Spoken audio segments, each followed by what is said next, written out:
अस्सलामुअलैकुम वरहमतुल्लाहि वबरकातुहू। जीते रहिए, खुश रहिए, आबाद रहिए, आमीन। क्या हाल चाल है आपका? सब कैसे हैं? अच्छा जी, आज के गौर फिक्र के साथ हाजिर हूँ। मैंने कहा लटक जाता है, इतना डिले हो जाता है। तो मैं भी कहीं से वापस आ रही थी तो देखा कि काफ़ी लंबी क्यू है। तो रश आवर का टाइम है यहाँ पे। इस वक्त क्या टाइम हो रहा है? यहाँ पे इस वक्त बज रहे हैं 5:30। तो एक बहुत बिजी टाइम होता है इस वक्त। तो आज का गौर फिक्र, सुबह मैं गई थी यहाँ पे लीड्स में, एजडा में। तो वहाँ मुझे बड़ा अच्छा लगा। काफ़ी दिनों बाद आज मेरा वहाँ चक्कर लगा। तो हुआ ये कि वहाँ पे जब मैं एंटर हुई ना, तो उन्होंने काफ़ी सारी ना चीज़ें चेंज की हैं। आयल्स डिफरेंट वे में लगाई हैं। समर का जो कलेक्शन होता है हॉलीडे का, क्योंकि अब समर आ रहा है, तो वो उन्होंने सेपरेट कर दिया सेक्शन। चेंजिंग रूम उन्होंने बहुत खूबसूरत नए बनाए हैं और बड़े खूबसूरत 3-4 शीशे हर तरफ लगाए हैं। तो अपडेट की है हर चीज़। और जैसे उनके पास एक जॉर्ज होता है, जो उनके कपड़ों का जो ब्रांड है उसको जॉर्ज बुलाते हैं, तो उसका सेक्शन सेपरेट किया, दूसरी चीज़ों का सेक्शन सेपरेट किया। आयल्स जब नहीं बनाई हैं और सेक्शंस किए हैं हर चीज़ को, तो जो ही मैं गई ना, तो अंदर एक वाइब आई है। वो वाइब्स क्या थी? एक फीलिंग थी कि बहुत खूबसूरत लग रहा था, साफ़ सुथरा लग रहा था, और चेंज हो के वो बहुत प्यारा लग रहा था। तो मुझे उस वक्त ये सोच आई वहाँ पे कि जैसे मैं यहाँ आई हूँ तो मुझे एक वाइब्स आई है, और मैं बहुत खुश हुई ये चीज़ें देख के कि उन्होंने हर चीज़ को कैसे सेक्शन किया है।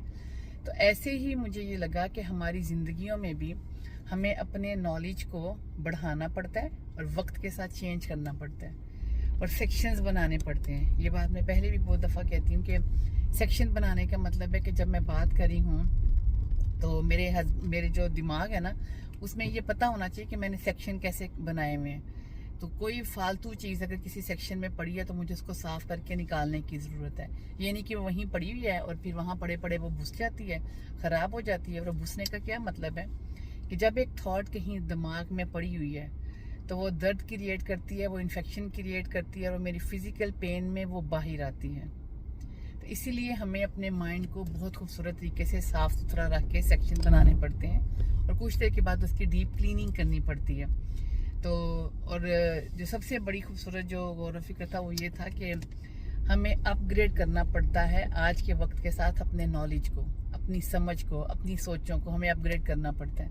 आज फ़ोन का ज़माना आ गया, पहले फ़ोन का ज़माना नहीं था। हम सादगी में ज़िंदगियाँ गुजारते थे, हमें इतना नहीं पता होता था दुनिया का। लेकिन अब जो नई यूथ है, हम उनको हर वक्त डांटते हैं कि तुम लोग फ़ोनों पे रहते हो, ये करते हो, वो करते हो।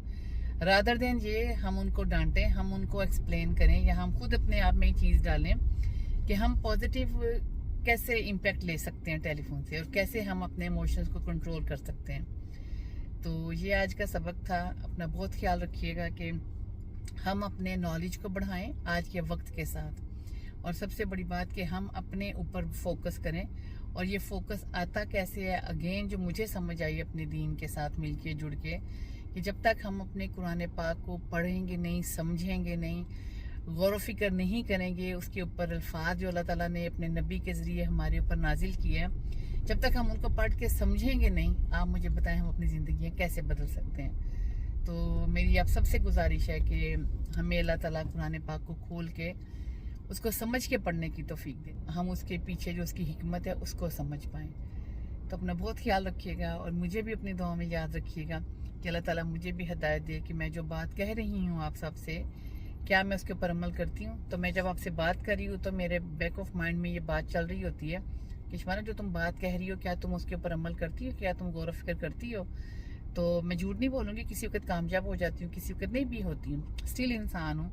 लेकिन कोशिश करती हूँ हमेशा अपने ऊपर फोकस करने की, और बार बार रिपीट करने से, आपको ये बताने से मैंने ये देखा है कि मुझे खुद ये बात याद रहती है कि शबाना, तुम ये बात जब शेयर करोगी तो ध्यान से शेयर करना, क्या तुमने ये बात अपने ऊपर इम्प्लीमेंट की थी। तो अगले गौर व फिक्र तक के लिए आप सबका रब रख।